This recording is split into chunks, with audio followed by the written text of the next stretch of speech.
Good evening. Changes are coming to the way Murphysboro vets the people who work on houses. News 3 has learned city officials have launched an investigation into how a contractor apparently used someone else's name to get a license. News 3's Matthew Norton is investigating. This sounds pretty troubling. Dennis is a Saluki grad moving back to the area with her wife after SIU recruited her to join the faculty of its psychology department. But they say the process of dealing with the contractor on the house and the city of Murphysboro has left a bad taste in their mouth. Joy and Tawanda Greer Medley just got married a few months ago, and this is supposed to be the fixer-upper they call home. But from the patchwork of drywall to the bowed entryway, it's a dangerous, expensive mess. This is our cash. Yes. We paid for this in cash, the materials, the everything. labor, everything, and we still are. Yeah, so we have over $60,000 of our hard-earned cash invested in this project. It is completely weak. They're angry because before hiring the contractor, they checked with the city and thought he had Murphysboro's seal of approval. But after all the problems, when they contacted the insurance company on file for the contractor, they got quite a shock.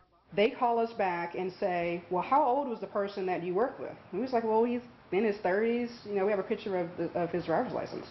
They said, well, we have a Ronald Hart here, but it's not the one that you worked with if he's in his 30s. We don't have that person. They and the city of Murphysboro now believe the contractor used his father's name and his father's insurance policy. So before the contractor would cash the checks from the couple, Senior would be crossed out and Junior written in.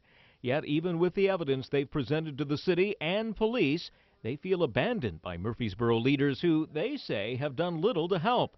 The mayor says city officials are in a difficult position because the couple may sue the city.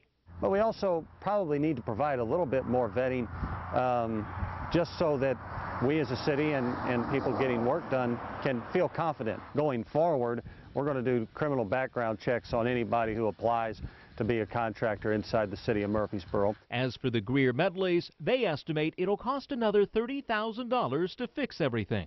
So we've put in more in the house than the house would actually be worth if we were to try to sell it. And the drywall.